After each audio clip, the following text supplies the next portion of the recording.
जय हिंद दोस्तों, स्वागत है आप सभी का आपके अपने यूट्यूब चैनल जैकपुर पे। तो आज आप लोगों का जो है वीकली टेस्ट होने वाला है और वीकली टेस्ट के लिए कुछ मोस्ट इंपॉर्टेंट सवाल आप लोगों के लिए लेकर आए हैं हिंदी कोर के लिए। तो वीडियो काफ़ी इंपॉर्टेंट होगा, शुरू से लेकर अंत तक बने रहिए। यदि आप हमारे चैनल पे पहली बार विजिट कर रहे हैं तो सब्सक्राइब कर लीजिएगा, बेल आइकन को प्रेस कर लीजिएगा ताकि आने वाली हर एक वीडियो का नोटिफिकेशन आपके मोबाइल पर चला जाए। साथ ही साथ आप हमारे व्हाट्सएप ग्रुप को भी ज्वाइन कर सकते हैं, लिंक हमने डिस्क्रिप्शन में डाल दिया है, तो वहाँ से ज्वाइन कर लीजिएगा। सबसे पहले सवाल में आपसे देखिए पूछा गया है कि मन्नू भंडारी का जो जन्म हुआ था वो कहाँ हुआ था। तो इनका जन्म हुआ था मध्य प्रदेश में। कहाँ पे हुआ था? मध्य प्रदेश में हुआ था। यही सच है किसकी रचना है? तो यही सच है किसकी रचना है आपको बताना है, तो मन्नू भंडारी की रचना है, याद रखिएगा। महाभोज किस विद्या की रचना है?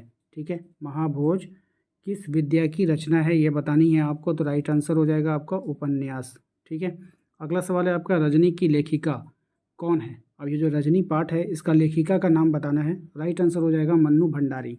ठीक है, नेक्स्ट देखिए क्या है, लीला ने क्या मंगवा कर रखा था? तो लीला ने जो मंगवा कर रखा था केसरिया रस मलाई। अमित के गणित में कम नंबर आए थे। अमित के गणित में कम नंबर आए थे, किस कारण से आए थे ये शायद ये बताना है आपको। तो ट्यूशन ना लेने के कारण। किस कारण का आया था? ट्यूशन ना लेने के कारण। मैथ्स के सर कौन थे? अब यहाँ पे गणित के जो टीचर हैं उनका नाम बताना है, तो मिस्टर पाठक। ठीक है, अमित को मैथ्स में कुल कितने नंबर मिले थे? तो अमित को मैथ में जो नंबर मिला था वो मिला था आपका 72। कितना मिला था? 72 मिला था। अमित की कक्षा में कौन सी पोजीशन में आई थी? अमित की कक्षा में कौन सी पोजीशन में आई थी? देखिए यहाँ पे इसको पूछा अमित कक्षा में कौन से पोजीशन में आया था, ये उसका कहने का मतलब है। ठीक है, मिस प्रिंटिंग है तो ये हो जाएगा छठी। रजनी के द्वारा भेजी गई स्लिप कहाँ थी, है ना? तो ये जो था ये था आपका चपरासी की जेब में। कहाँ में था? चपरासी की जेब में। नेक्स्ट है आपका कि बोर्ड प्राइवेट स्कूलों को मान्यता देने के बाद कितनी ग्रांट देता है? तो ये हो जाएगा इसका राइट आंसर 90%।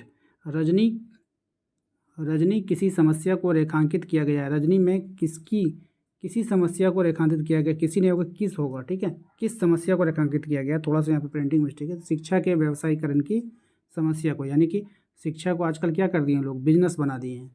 रजनी के किसे कहती है कि 7th क्लास के अमित सक्सेना की मैथ्स की कॉपी देखना चाहती हूँ? राइट आंसर क्या हो जाएगा इसका? ऑप्शन गो, हेडमास्टर से। रजनी किस प्रकार की नारी है? अब यहाँ पे जो रजनी है ना वो कौन सी नारी है आपको बतानी है। तो ये जो हो जाएगा संघर्षशील, अन्याय के विरोधी, निर्भीक। तो इनमें से सभी हो जाएगा ऑप्शन घ। ठीक है, ऑप्शन घ इसका राइट आंसर हो जाएगा। अगला सवाल है कि रजनी पिछली सदी में किस दशक का एक बहुत चर्चित टीवी धारावाहिक रहा है? तो ये किस सदी का था ये आपको बतानी है। राइट आंसर हो जाएगा 9वीं सदी का। रजनी, ध्यान से देखिएगा, रजनी अमित की समस्या को लेकर सर्वप्रथम कहाँ जाती है? तो रजनी अमित की समस्या को लेकर के सर्वप्रथम हेडमास्टर साहब के पास जाती है। ठीक है, नेक्स्ट है आपने तो इसे बाकायदा आंदोलन का रूप ही दे दिया, रजनी से ये कथन कौन कहता है? तो रजनी से जो ये कथन कहता है ये संपादक कहता है। कौन कहता है? संपादक कहता है। नेक्स्ट है आपको स्लिप भेजकर, ठीक है, एक बार फिर से इस सवाल रिपीट करते हैं कि आपको स्लिप भेजकर भीतर आना चाहिए ना। रजनी से ये कथन कौन कहता है? तो रजनी से जो ये कथन कहता है ये कहता है आपका शिक्षा निदेशक कहता है। रजनी किस विद्या की रचना है? तो रजनी जो विद्या है वो कैसी रचना है? तो एक पट कथा है। कौन सी रचना है? एक पट कथा है। क्वेश्चन नंबर 20 पे, ये क्वेश्चन नंबर 20 में कह रहा है रजनी ने किसे इश्यू उठाने के लिए कहा था? तो रजनी ने किसे कहा था इश्यू उठाने के लिए? तो ये कहा था संपादक को। किसको कहा था? संपादक को कहा था। ठीक है, चलिए अगला और नेक्स्ट सवाल है कि जामुन का पेड़ पाठ का लेखक कौन है? तो जामुन का पेड़ पाठ का लेखक है आपका कृष्ण चंद्र। पाठ के अनुसार जामुन का पेड़ कहाँ पे था? तो पाठ के अनुसार जो जामुन का पेड़ है वो है सेक्रेटरिएट लॉन में। कहाँ पे? सेक्रेटरिएट लॉन में। नेक्स्ट है आपका पेड़ के नीचे दबे व्यक्ति का उपनाम क्या था? तो पेड़ के नीचे दबे व्यक्ति का जो उपनाम है वो है ओस। क्या था? ओस था। जामुन का फल कैसा होता है? तो जामुन का जो फल होता है ना वो रसीला होता है। कैसा होता है? रसीला होता है। दबे हुए व्यक्ति की खबर माली सबसे पहले किसको बताता है? तो दबे हुए व्यक्ति की खबर माली सबसे पहले, चलिए ऑप्शन पे आते हैं, क्या है इसका ऑप्शन? चपरासी को बताता है। किसको बताता है? चपरासी को। ऑप्शन को। आईने के सामने किसकी रचना है? अब ये आईना जो है इसके सामने प्रेमचंद की, महादेवी वर्मा की, कृष्णनाथ की। तो इनमें से कोई नहीं। ठीक है, इसका जो राइट आंसर हो जाएगा ये हो जाएगा इनमें से कोई नहीं। इनमें से कोई भी रचना नहीं है।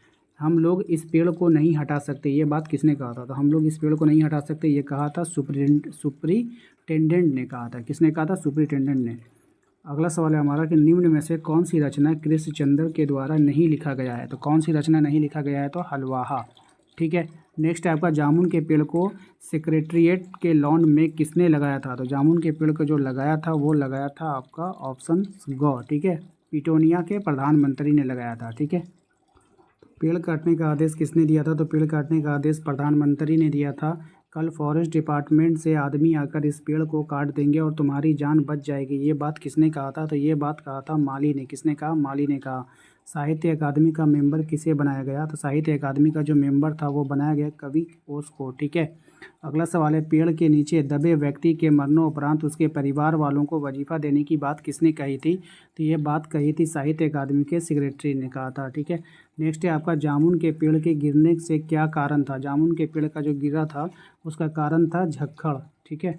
नेक्स्ट है आपका बेचारा जामुन का पेड़ कितना फलदार था। ये कथन किसका है। तो ये जो कथन था वो क्लर्क का था। सर्वप्रथम फाइल किस कार्यालय में दी गई थी। तो सर्वप्रथम जो फाइल दी गई थी वो दी गई थी आपका व्यापार के विभाग में, व्यापार विभाग में। ठीक है।